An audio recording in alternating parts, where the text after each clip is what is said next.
zo ku kuzi, bangare ma ina ta tuni, shekarunmu suna raguwa, burinmu yana da duwa.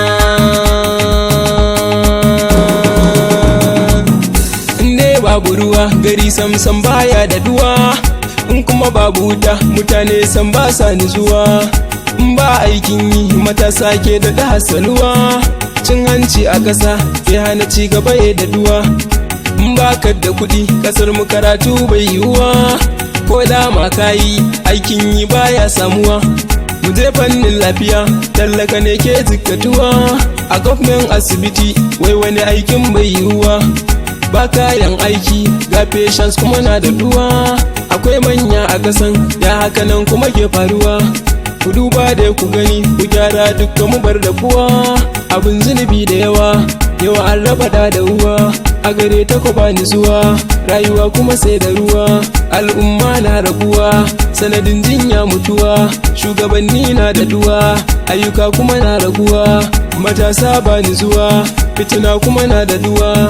Ku duba da ku gani lamarin da yawa ba zai faduwa, mu dai bakin mu abu da ba za mu gani ba mu kyale ba. Amana rabbi ya ba ku gyara ba sai dan gaba ba, yari mai na ta tuni a gare ku ni ban ce na gaji ba. Akwai nauyi a wuyan ku sauke ba har sai badi ba, addu'ar da muke yi kan ku hakika ba kasa zai zuba ba. Hukumata ta ku kuke ba ku damu da mu ko sata ba, Allah ya ce haƙƙin wani kan ba zai mai afuwa ba. Haƙƙin mu na kan ku in kun danne kun san ba ku kyauta ba, shugabanci in ya baka kasan jarrabawa ce babba, sai ka daure kai ya abin da ya dace domin gyara gaba.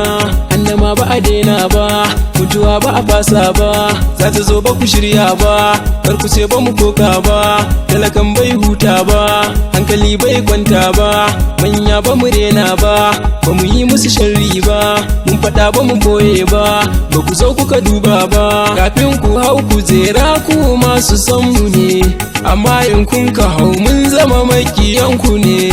Kadda dai ku manta ku shugaban mu ne, mun aminta da ku damuwar ku tamu ne, kullum muna tunanin ku namu ne, za ku tallafa in mun kai kukanmu ne, tunda mun sani kudin na samanmu ne, to ku agaza mu kuma masu binku ne, kar ku yada mu kuma su taimakonmu ne, duk ku tattar mu raya kasar ga tamu ne. In mu kai hakan mu duka ci gabanmu ne, masu son mu namu ne, za su haɗa kanmu ne, don ci gabanmu ne.